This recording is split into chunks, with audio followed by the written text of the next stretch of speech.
l'Europe entre démocratie et régime totalitaire. Il est important tout d'abord de définir les notions. Un régime totalitaire est une dictature qui contrôle l'ensemble de la société avec un parti unique, ainsi qu'un chef unique, l'utilisation de la terreur, la propagande, le contrôle de l'économie et l'embrigadement de la société. Une démocratie, à l'inverse, est un régime politique dans lequel le pouvoir appartient au peuple. Dans un premier temps, nous avons étudié le régime soviétique.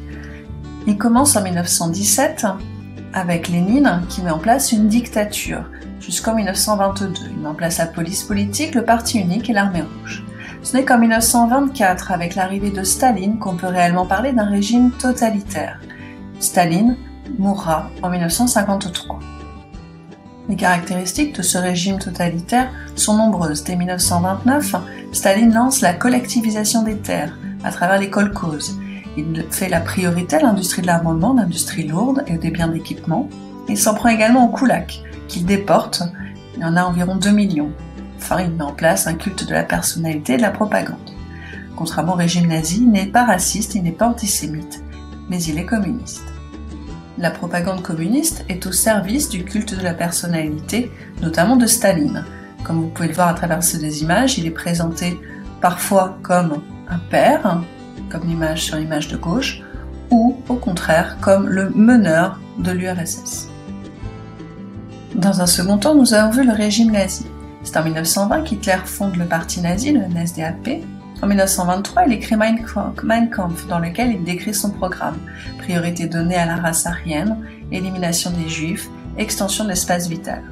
En 1929, son parti grandit en profitant de la crise économique. Plus le chômage augmente, plus les voix pour son parti augmentent.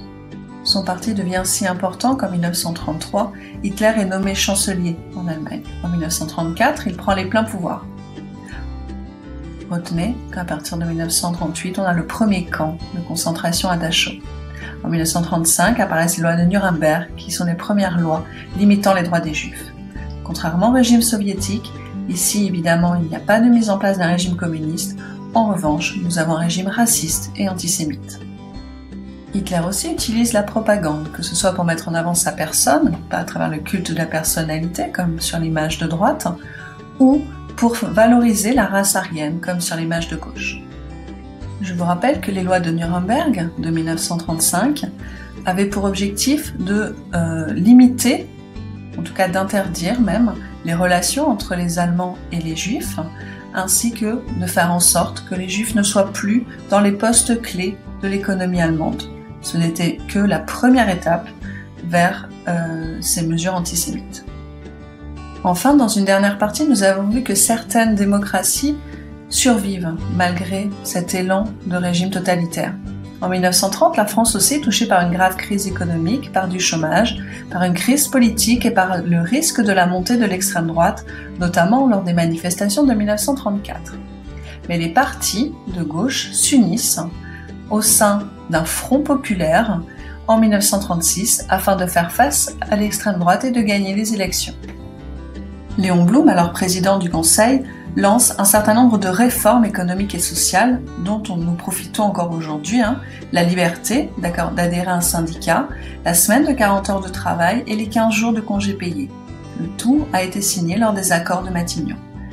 Malheureusement, cette union entre les partis communistes, le parti socialiste et le parti radical ne dure pas et le Front populaire se dissout en 1938. C'est donc grâce au Front populaire que la France a échappé à la tentation extrémiste. Le Front populaire luttait, comme le montre cette affiche, contre le fascisme et avait soif de liberté et de paix. Les dates importantes à retenir pour ce chapitre sont pour le régime soviétique, donc l'année 1917, dans la révolution russe, 1924-1953, les dates de Staline au pouvoir, pour le régime nazi 1933 lorsqu'Hitler est élu chancelier et 1935 pour les lois de Nuremberg. Enfin, pour le Front populaire, il est essentiel de retenir l'année 1936 où le Front populaire est au pouvoir et prend de grandes mesures économiques et sociales.